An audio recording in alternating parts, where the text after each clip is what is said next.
గడ్డ పగిలిపోను, కచ్చిపు గొంతులకు పోను. ఇంకోటి ప్రార్థన చేసేస్తాడు, ఆడవాడు పొట్టుడు ఉంటాడు శ్యామ్ కిషోర్ అని, వాడు వీడియో కాల్లో బాగు చేసేస్తాడు. నిజంగా వీడియో కాల్ సార్, ఇక మళ్ళీ టచ్ కూడా లేదు, ఇచ్చే మొత్తం వచ్చే. వాడు వీడియో కాల్లో ఫోన్ చేసి, మీ పేరమ్మా? అన్నమ్మ. చెప్పండి మీకేంటి ప్రాబ్లం? 40 ఏళ్ళ నుంచి వినపట్టలేదు. ఇప్పుడు ఆ వెనకాల ఆ బ్లాక్ చున్నీ అమ్మ, ఆవిడ 2 చెవుల మీద చేతులు పెట్టు అంటాడు. అది ఏదో అంటాడు, మనకు రావు, నేర్చుకోవాలి. అలా అనేసేస్తే ఇప్పుడు చేతులు తీసే వినపడుతుందా ఆయా అంటాడు.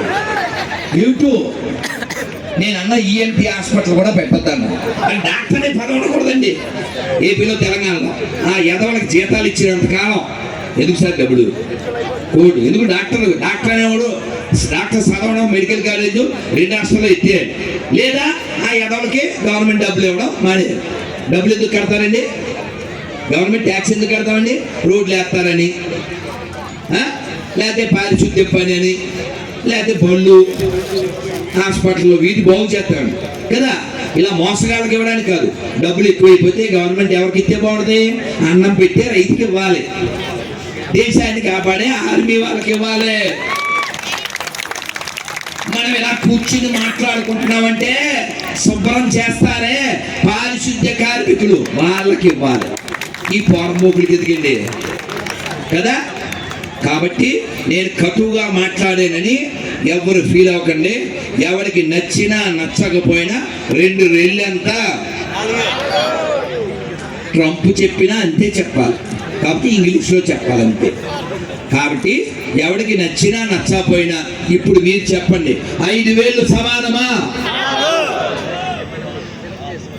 మన అమ్మ షాపులో బొమ్మ సమానమా? గుళ్ళో నంది, ఊళ్ళో పంది సమానమా? ఆవుని మేపేవాడు, ఆవుని మేసేవాడు సమానమా? అన్ని మతాలు సమానమా? గుర్తుపెట్టుకోండి. మనం గుడ్ అంటే ఇంగ్లీష్లో గుడ్ అంటే తెలుసు, GWOD గుడ్, మంచి. మనం గుడ్గా ఉండాలా, గుడ్డిగా ఉండాలా? గుడ్గా ఉండండి. మనం అందరినీ గౌరవిస్తాం, అందరినీ ప్రేమిస్తాం, అందరూ కావాలనుకుంటాం, అందరినీ కలుపుకుంటాం. ఇవాళ మార్నింగ్ ఒక ఆయన చెప్పాడు, మేము ఊరేగింపు చేస్తూ వస్తున్నాం, ఒక ఆయన దగ్గర షర్బత్ తాగుతుంటాం. మేము మాకు తెలిసినోడు రోజు సాయంత్రం షాపు దగ్గరే అతని దగ్గర షర్బత్తు అదే నిమ్మ సోడాలు తాగుతాం. అతను కనబడ్డాడు, ఊరేగింపులో ప్రసాదం ఇచ్చాం. ఇవ్వగానే వాడు ఇలా మెలికలు తిరిగాడు. ఎలా అంటే ఈ మధ్య తెంపయ్యానండి, వెంటనే కంపయ్యానండి, 2 చెక్కల మీద ఎలా తీసి శవాన్ని నమ్ముకున్నానండి, అందుకని ప్రసాదం అది తినమండి, ఓన్లీ రక్తం ఒకటి తాగుతామండి, ఇప్పుడు మేము గొర్రెలు అయిపోయామండి అని చెప్పాడంట. అంటే ఈయన అన్నాడు, సరే సరే నీకు ఎలా ఉంది కదా అని వాడి దగ్గర నో మోర్ నిమ్మ సోడా. ఎందుకని? వాడు తేడా, వాడు నమ్మింది మాట, వీ డోంట్ వాంట్ సోడా అని వాడి దగ్గర సోడాలు మానేశాడు, ఆ షర్బత్తులు మానేశాడు. బాతు లేదు, బాతు లేదు. అంటే బాత్ అంటే తెలుసు కదండి, హిందీలో బాత్ అంటే మాట్లాడటం. మాటలు లేవు, సోడాలు లేవు, గోళీలు లేవు, గోళ లేదు. 5 ఏళ్ళు అయ్యి ఆడు అటు ఇటు వెళ్ళినప్పుడు చూస్తుంటాడు, పలకరిస్తుంటాడు.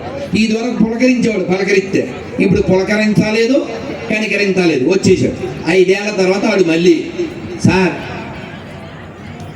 నేను ఇంకా జంప్ అయి కంపై ఇప్పుడు బయటకు వచ్చేసాను సార్, ఇదిగో ప్రసాదం తింటున్నాను సార్ అని చెప్పాడు.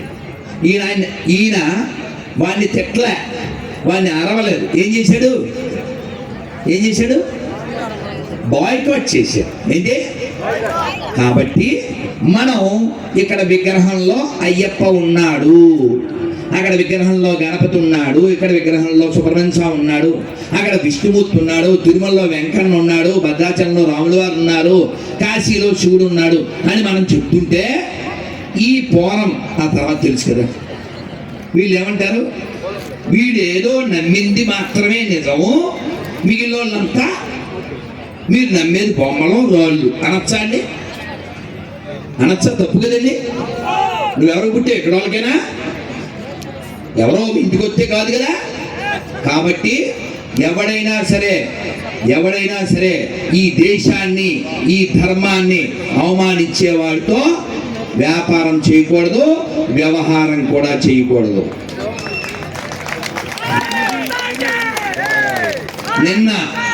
నిన్న యూపీలోనో ఎక్కడో ట్రంప్ అని అమెరికా అధ్యక్షుడు సుంకాలు పెంచుతాను అంటే అక్కడ సీఎం చెప్పారు, నువ్వు ఒక్క దేశం సుంకాలు పెంచితే మేము 10 దేశాలతో బిజినెస్ చేస్తాం. కాబట్టి ఎప్పుడు కూడా మనం మంచి విషయాల్లో చెప్పాలి. దొంగతనం చేసి దొంగ చెబుతాడే, దొంగ చెప్తాడా? ఏమని తగ్గేదేలే. దొంగతనం చేసేవాడు పనికిమాలి పని చేసేవాడు కాదు చెప్పవలసింది. దేశం కోసం, ధర్మం కోసం, దైవం కోసం చెప్పండి. అదవుతుందా? మనం గౌరవిద్దాం, ఖచ్చితంగా అందరినీ గౌరవిద్దాం. ఎప్పటిదాకా? వాళ్ళు కూడా మనం గౌరవించిన దాకా. అవునా కదా? మీ ఊరికి మా ఊరెంతో కొంచెం నా భాషలో చెప్పనా? ఐ కాల్ యూ అండి, టిల్ యూ కాల్ మీ అండి. ఇఫ్ యూ సే ఏరా, ఐ విల్ సే పోరా, నాట్ రారా. అవునా?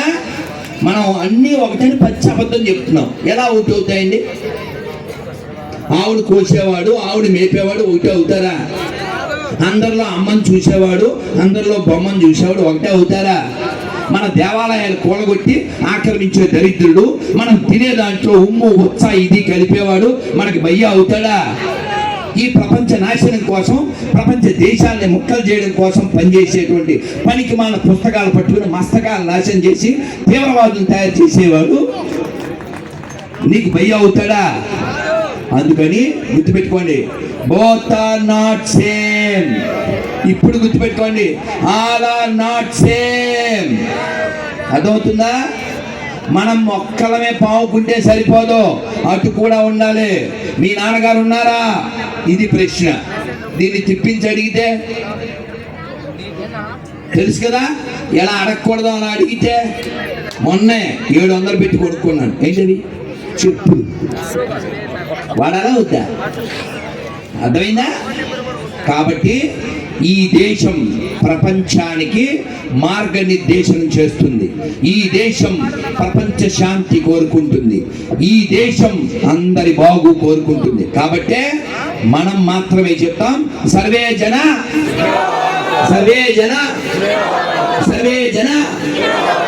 మనం మాత్రమే చెబుతామండి. ఇక్కడ ఇన్ని వేల మంది ఉన్నారు, మనం చెప్పగలం. దైవాన్ని ఏ పేరుతైనా పిలవచ్చు, కొలవచ్చు, తలవచ్చు, మనకే అభ్యంతరం లేదు. దైవాన్ని రామాని, కృష్ణాని, గోవిందాని, ఈశ్వరాని, శివాని, వాళ్ళు అల్లా అని, వాళ్ళు జీసస్ అని, మనకే అభ్యంతరం లేదండి. ఇప్పుడు ఇంటికెళ్ళి లేదా ఇక్కడో భోజనం చేస్తారు, ఇంకొక ఆయన టిఫిన్ చేస్తాడు, ఇంకొక ఆయన పండ్లు తింటాడు, నాలాంటి వాడు పాలు తాగుతాడు లేకపోతే నీళ్లు తాగుతాడు. నో, అందరం భోజనం చేయాల్సింది అంటే ఎలాగండి? అందరూ మొక్కదనాలు ఇలా అనొచ్చా? నువ్వు మొక్కిందే మొక్కాలా? తప్పు కదండి. ఎవడి హృదయానికి సంబంధించిన అంతర్గత విషయం అది. కాబట్టి నేను నమ్మిందే నువ్వు కూడా నమ్మాలి అనేటువంటి నీచ జాతుల నుంచి, నీచ మతాల నుంచి మన దేశాన్ని కాపాడుకోవాలి, మన ధర్మాన్ని కాపాడుకోవాలి. అన్నీ ఒకటని అబద్ధాలు చెప్పకండి. మీరు రామాయణం చదవండి, భగవద్గీత చదవండి, భాగవతం చదవండి, దాంతోపాటు వాళ్ళవి కూడా చదవండి. నేను ఇవాళ పొద్దున్న తెల్లవారుజాము పడుకున్నాను, 5 దాటాక ఒకసారి వినపడింది, సాయంత్రం ఇంకోసారి వినపడింది, మధ్యాహ్నం ఇంకోసారి వినపడింది. కానీ నాకు ఎక్కడ ఈ గిద్దలూరు పట్టణంలో గోవిందనామం వినపడలేదు, నమశివాయ వినపడలేదు. మన దేశానికి సంబంధం లేనిదే వినపడింది. అంటే మనం నిద్రపోయామని. మన గుళ్ళ మీద మైకులు లేవా? మనకి లైకులు లేవా? మన దేవాలయాల పైన మీకు గుర్తుందా? ఎవరైనా 40 ఏళ్ళు వెనక్కి వెళ్ళి సినిమా ఫస్ట్ షో బిగినైంది అని ఎలా తెలుసుకునేవారు తెలుసా? ఫస్ట్ షో మొదలైందని ఎలా తెలిసేదంటే నమో వెంకటేశ నమో తిరుమలేశ మహానందమాయే ఓ మహా